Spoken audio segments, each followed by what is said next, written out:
हुआ है, लेकिन उसमें वो नगमगी पैदा कर रही थी आप, जिससे पूरी सामयीन जो है महसूस हो रहे थे। बहुत बहुत शुक्रिया। अब जी जी जरूर, उन्होंने बहुत हद अदा किया और आप सामयीन को महसूस नहीं किया। अब मैं प्रोग्राम की कार्रवाई को आगे बढ़ाते हुए जनाब महताब आलम साहब से गुजारिश करूंगा कि आप तशरीफ लाएं और अपने मज़ाहिया अशआर से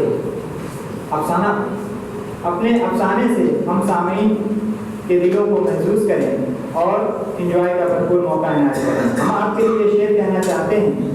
हम अहले दिल हैं, मुलाकात करके देखते हैं। हम अहले दिल हैं, मुलाकात करके देखते हैं। चले भी आओगे कुछ बात करके देखते हैं। डाइस पे जनाब आप महताब आलम साहब।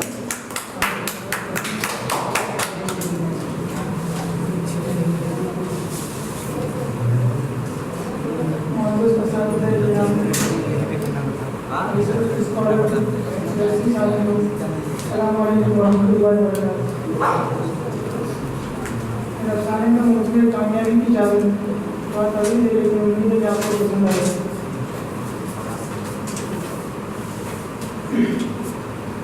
बेगम जरा जल्दी करो, यूनिवर्सिटी जाने के लिए ताख़ीर हो रही है। आज किसी भी हाल में जल्दी पहुंचना है। बेगम कर रही हूँ। अरे सुनिया, खाने का डब्बा लाओ, अभी आएंगे। ये भी ना रोज सुबह 5 बजे उठ तो जाते हैं, लेकिन नमाज के बाद बागीचे में अपने दोस्तों के साथ बरसे मारने में बात नहीं आती। खुद ताक़ीर करते हैं और इन पर मेरा जी खाते हैं। बेगम ने बड़बड़ाते हुए कहा। आपने कुछ कहा बेगम? नहीं, मैंने कुछ नहीं कहा। मुझे लगा आप मेरी बुराई कर रही हैं। बेगम की चुप्पी रहते हुए कहा, मैं तो आपकी तारीफ कर रही हूँ। रोज सुबह जल्दी उठ जाते हैं, अपने दोस्तों को कितना अजीज रखते हैं, बाहर के खाने से बचने के लिए घर से खाना साथ ले जाते हैं। बेगम ने तंजिया अंदाज में कहा, अच्छा सफिया बेटा जरा मेरी छड़ी तो लाना। कितनी बार कहा आपको मुझे बेटा मत कहा कीजिए, मैं आपका बेटा नहीं बेटी हूँ। सफिया ने मासूमियत से कहा, अरे तो क्या हुआ, मेरी बेटी कोई बेटे से कम थोड़ी ना है। जरा जल्दी करो बेगम, वरना कल की तरह बस छूट गई तो पहले जाना पड़ेगा। ये लीजिए आपका टिफिन तैयार है। शुक्रिया। वाकई बेगम, अगर आप ना होती तो मेरी जिंदगी इससे ज़्यादा खुशहाल होती। क्या कहा आपने? अरे मैं तो मजाक कर रहा था बेगम। मैं तो ये कहना चाह रहा था कि आपकी वजह मेरी जिंदगी ऐसी होती जैसे आसमान की तरफ देखते हुए, जैसे बिना खुशबू के फूल, जैसे बिना रोशनी के चांद, जैसे बिना नकीले की अंगूठी। बस छोड़ कर आगे मत जाइए वरना आज ही पहले जाना पड़ेगा। सफदर साहब छड़ी हिलाते हुए मौसम का मजा लेते हुए बस स्टॉप पर पहुंचते हैं। बस में बैठने के बाद मौसम शिनाक की मस्तियों से लुत्फ अंदोज होते हुए, ठंडी हवाओं को जिस्म में जज्ब करते हुए, बस की खिड़की से सर निकाल कर सूरज की हल्की किरणों से अपने चेहरे को सेकते हुए, साथ ही शहर की गाड़ियों की धुओं से बच बजाते हुए और दुनिया भर की सीटों से बेजार होकर आखिरकार मंजिल मकसूद को पहुँच ही जाते हैं। आज मास्टर साहब का सबक पढ़ाने का इरादा नहीं था, इसलिए जब घर से निकलते वक्त सफिया ने नावे इब्नुल वक्त दिया तो कहने लगे, रहने तो बेटी, आज तो जुबानी ही वक्त की अहमियत और वक्त के गुजारने के तरीके पर गुफ्तगू कर दूंगा। क्लास की तरफ जाते हुए खातून से कहा, क्या बात है मजीद, अटेंडर हैं? आज बहुत जल्दी आ गए। सर मैं तो हर रोज वक्त ही पर आ जाता हूँ, लेकिन लगता है आज आप वक्त से पहले आ गए। मजीद ने कहा, मैं वक्त पर आया हूँ, यकीन नहीं हो रहा है। सफदर साहब ने ताज्जुब से कहा, सर पूछो तो मजीद, हम हर दिन वक्त पर आ जाए, लेकिन वो कमबख्त कंडक्टर टिकट देने में इतना वक्त सर्व कर देता है, इतनी देर में तो हमारे चचा चड्डन की भैंसियाँ फुसलाने बिल्कुल देने के लिए रात हो जाती है। अच्छा छोड़िए, मैं जा रहा हूँ, तलवा दरगाह में आ गई होंगी। वो तो आधे घंटे से बैठे हैं। मजीद ने कहा, मतलब मैं आधा घंटा ताकि से हो जाऊँ? नहीं साहब, आप तो वक्त पर आ गए हैं, लेकिन आपने रोज़ाने सफरे बस सुनाने में आधा घंटा सर्व कर दिया। ताज्जुब से सफदर साहब ने, क्या आज मैं वक्त की अहमियत पर सबक पढ़ाने वाला हूँ और उसी वक्त जारी करने में लग गया। सफदर साहब ने जल्दी क्लासरूम की तरफ जाते हैं। क्लास में दाखिल होते ही तलबा ने सवाल छेड़ा और जवाब में सफदर साहब ने भी सवाल तो आज आप लोगों को क्या पढ़ना है? सर आज आप हिंदू लोग नावल पर गुफ्तगू करने वाले हैं। अच्छा, एक काम करते हैं, पहले हम उनकी अहमियत और रोज गुजारने पर गुफ्तगू कर लेते हैं, ठीक है? उसके बाद नावल पर बात करेंगे। क्या ख्याल है आप लोगों का? करवा लें? आपने सर हिलाते हुए कहा ठीक है सर। तो मैं उसकी अहमियत बताने के लिए आपको एक किस्सा सुनाता हूँ, गौर से सुनना। वाकया यह है कि 3 लोग मुंबई से बाहर तबलीगी घर से निकले। अफ्रीका जाने के बाद जिस होटल में वो मुकीम हुए उसकी ऊंचाई 75 मंजिला थी और उस होटल के कायदे कवानीन अजीब गरीब थे, यानी ऐसे कानून थे जो आमतौर पर होटलों की बजाय हॉस्टलों में हुआ करते हैं। तमाम शर्तों में जो सबसे मुश्किल शर्त थी वो 10 बजे से पहले होटल वापस होना, क्योंकि अगर कोई 10 बजे के बाद आता तो उसे अपने रूम तक का सफर सीढ़ियों के जरिए तय करना पड़ता था। अब तीनों दोस्तों की बदकिस्मती ये हुई तो उनको कमरा 75वीं मंजिल पर मिला। होटल के कारकुन ने अंग्रेजी में ये भी कहा कि लिफ्ट की चाबी भेजकर घर ले जाता है, इसलिए आपसे मुआवजाना गुजारिश है कि वक्त पर आ जाए, वरना बेहतर वक्त के आने के इंतजार में पूरी रात यहीं पर गुजार दें। रूम किराए पर लेने की सारी कार्रवाई करने के बाद अपने रूम में दाखिल हुए। फ्रेश होने तक खाना आ जाता है, क्योंकि दिन भर के सफर के बाद मजीद जाने की हिम्मत नहीं रह जाती है, इसलिए खाना खाकर तीनों फौरन सो जाते हैं। दूसरे दिन सुबह सवेरे 6 बजे उठ जाते हैं। खिड़की से बाहर कुछ नजर नहीं आ रहा, क्योंकि ठंडी अपने जोरों पर थी और इमारत के बुलंद होने की वजह से भी कुछ नहीं दिखाई दे रहा था। 4 सिंह धुआं ही धुआं नजर आ रहा था। नाश्ते से तो 10 बजे से पहले फारिग हो चुके थे, लेकिन जिस कारवाले को जारी पर किया था वो अब तक गायब था। 12 बजे के करीब आया तो सवाल करने पर बताया कि आज ठंडी का मीटर बहुत हाई है, जिसकी वजह से सड़कों पर गाड़ी चलाना खतरनाक साबित हो सकता था, इसलिए मैं आराम से आ रहा था। रोहान ने कहा ठीक है। रफीक ने कहा मेरे प्यारे जल्दी करो, अगर और ताखिर होगी तो रात में पहुंचा वक्त रोकना मुश्किल हो जाएगा। रोहान तूने सारा सामान रख तो लिया ना? हाँ रख लिया, चलो निकलते हैं। दिन भर सैरो तफरीह करके पैरामाउंट के रात का खाना खाकर रोड पर होटल पहुंच गए। दिन भर पैदल चलने और पहाड़ियों पर चढ़ने उतरने की वजह से तीनों बहुत ज्यादा थक गए थे। रूम में दाखिल होते ही तीनों बिस्तर पर पड़ गए। रोहान रफीक तो थकान से चूर होने की वजह से लेटते ही सो गए, लेकिन सिर्फ पौधी नींद नहीं आ रही थी। पहले तो छत में लगे हुए मसूरी चांद सितारों को देखते हुए काफी देर तक खोया रहा। फिर दिन भर की उदास इस बात से अनजान होकर कि दोनों घोड़े बेचकर सो चुके हैं, सुनाने लगा। अरे रोहान वो झील कितनी खूबसूरत थी ना, ऐसा लग रहा था कि हम सपनों की दुनिया में सैर कर रहे हैं। 200 फीट ऊपर से गिरते हुए झरने की हल्की सी फुहार जब चेहरे को मस कर रही थी तो महसूस हो रहा था जैसे मौसम की दिलकश फिजाएं मुझे अपने आगोश के लिए झूला झुला रही हैं और शाम का डूबता सूरज उसी झील की तह में अपनी रोशनी समेट छुपा जा रहा है। और उस होटल की वेटर दोशीला कितनी खूबसूरत थी ना। रफीक रोहान मत सो गए क्या? जवाब ना पाकर हमारी लेते हुए सर ने कहा चलो यार अब मैं भी सो जाता हूँ। उसके बाद तीनों की खड़ाटे ने पुरसुकून फिजा में गड़बड़ी मचा दी। अगले दिन सुबह सवेरे 7 बजे ही नाश्ते के लिए जा पहुंचे। रफीक ने कहा वहाँ कभी तरह इतना मत खा लेना कि चला भी ना जा सके। नाश्ता मुझसे इसका मतलब ये नहीं कि तुम खाने के आदत भी भूल जाओ। खाते वक्त पेट पे भी हिस्से किए जाते हैं, खाना पानी हवा के मालूम है ना?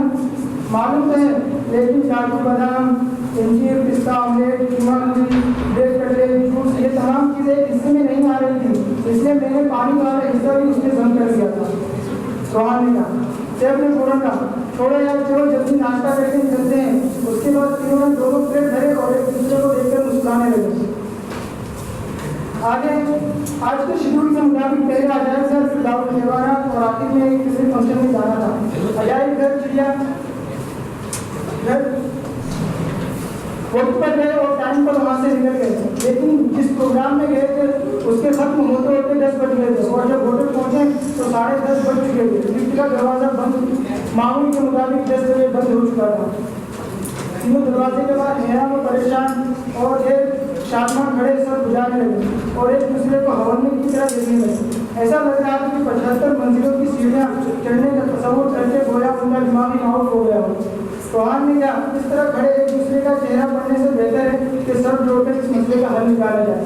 रफीक ने कहा चलो मैनेजर से बात करते हैं, जरूर कोई रास्ता निकल आएगा।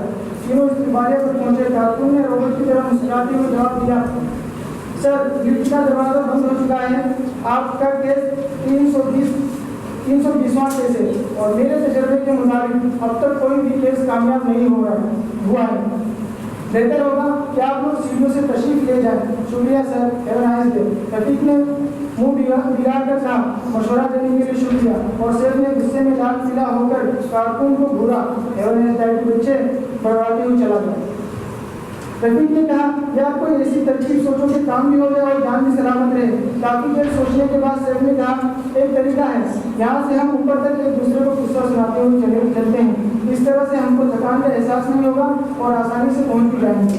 25वीं मंजिल तक मैं किस्सा सुनाऊंगा, बाकी 25 मंजिल तक रोहान और आखिर में रफीक की बारी आएगी। क्लास में इस तरह सन्नाटा छाया हुआ गोया तमाम के सरों पर परिंदे बैठे हों। हर कोई अपनी ठूली हथेली पर रखे एक एक लफ्ज गौर से सुनता जा रहा था। उस्ताद ने कहा, तो अब इन्होंने अपना सफर शुरू किया।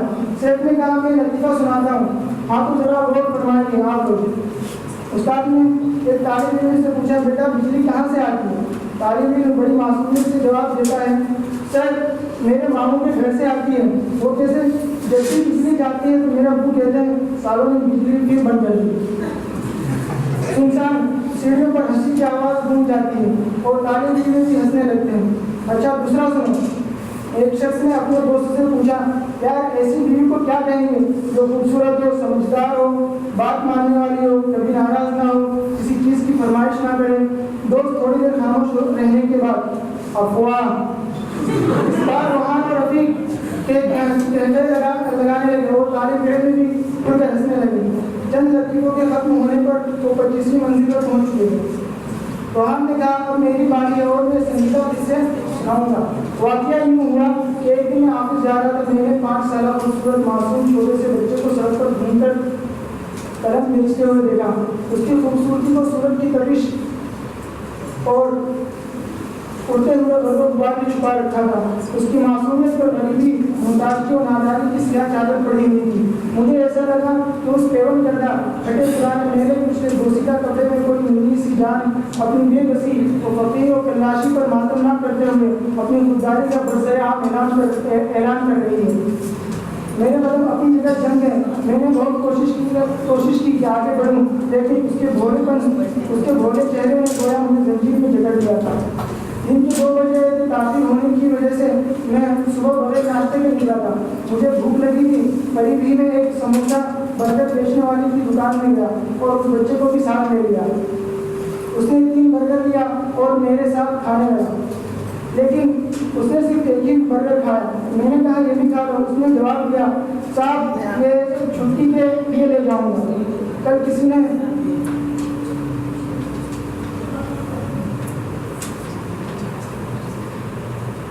एक छुट्टी के लिए ले जाऊंगा। उसी दुकान के बाहर कल किसी ने बर्गर का उस दुकान के बाहर आधा टुकड़ा फेंका हुआ ले गया था, तो छुट्टी मुझे उससे बहुत नाराज हुई थी। मैंने कहा कि स्कूल क्यों नहीं जाते हो? जवाब दिया, साहब स्कूल जाऊंगा तो खाऊंगा क्या? कलम नहीं बेचूंगा तो अम्मी को दवा कौन दिलाएगा? मैंने उसके सारे कलम खरीद लिए। उस वक्त उसके चेहरे की रौनक और खुशी का जो आलम था मैं बयान नहीं कर सकता। बस उसको खुश देखकर मेरी आंखें बेइख्तियार डुबा गई।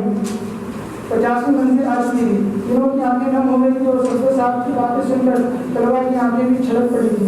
रफीक ने कहा, अब मेरे दर्द से ममलू मोहब्बत वाले किस्से सुनो। सैफ ने कहा, एक दोस्त ज़्यादा दर्द भरे नहीं सुनाना, वरना मैं बर्दाश्त नहीं कर पाऊंगा। रोहान ने उसकी टांग खींचते हुए कहा, हाँ यार रफीक, ज़्यादा दर्द भरे ना हो, क्योंकि अभी वो ट्रेन वाले हादसे से उभरा नहीं है। पिछली बार क्या अफसाना था। ठीक है, ख्याल रखूंगा जनाब कि दिल के 100 से 1000 टुकड़े ना हो जाए।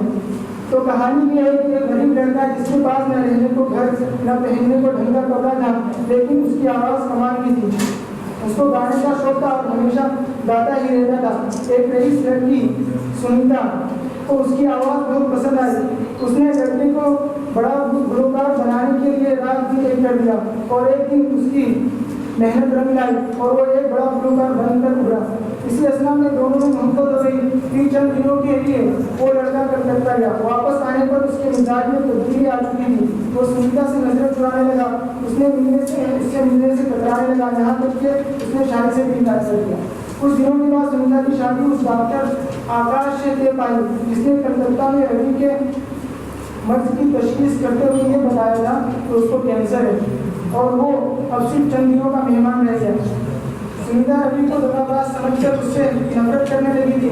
तभी एक दिन आकाश रवि को लेकर सुनीता के घर जाता है और इस बात से अनजान होकर कि ये दोनों एक दूसरे को पहले से जानते हैं, रवि का तारुफ कराते हुए ये बता देता है कि उसको कैंसर है और कुछ दिनों पहले ये मेरे पास कलकत्ता इलाज के लिए आया था। ये सुनते ही सुनीता के पैरों पर जमीन खिसक जाती है और उसको रवि के उस बदले हुए बर्ताव का सारा माजरा समझ में आ जाता है। रवि की बीमारी इतनी बढ़ गई थी जब उसके पास सिर्फ 2 दिन बचे थे और उसमें इतनी सकत नहीं रह जाती है कि बिस्तर से उठ सके। अचानक एक फोन आता है, सामने से सुनीता भरनाई और दर्द भरी आवाज में कहती है तो उसने जहर खा लिया।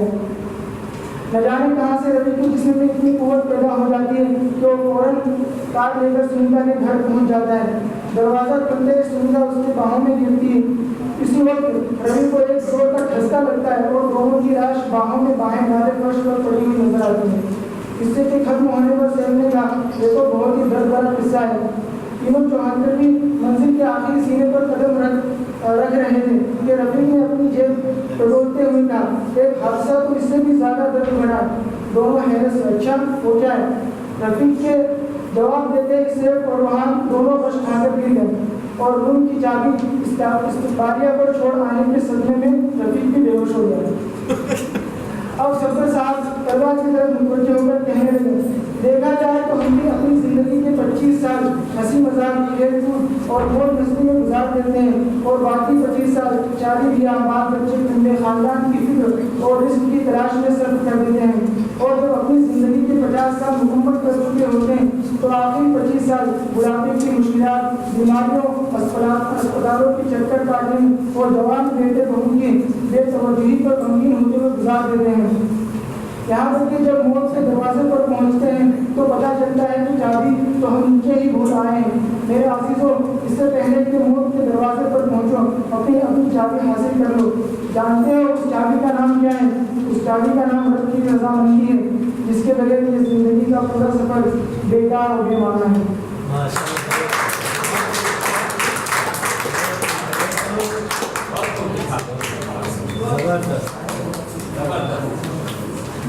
और तो मतलब आनंद साहब, आपके अफसाने की कामयाबी की ज़मानत यही है कि तमाम सामीन आपके मकाले को सराह रहे हैं। मैं समझता हूँ कि इससे बेहतर ज़मानत नहीं हो सकती है आपके अफसाने के लिए।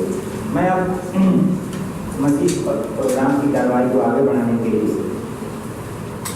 एक ऐसे शख्स को आवाज़ देने जा रहा हूँ जो उर्दू ज़बान में नहीं बल्कि केरल की ज़बान में गीत सुनाएंगे। मैं बड़े ही अदब और एहतराम के साथ गुजारिश करूँगा मोहम्मद सईद साहब से कि वो स्टेज पे तशरीफ़ लाएँ और अपनी आवाज़ से सामईन के दिलों को महसूस करें।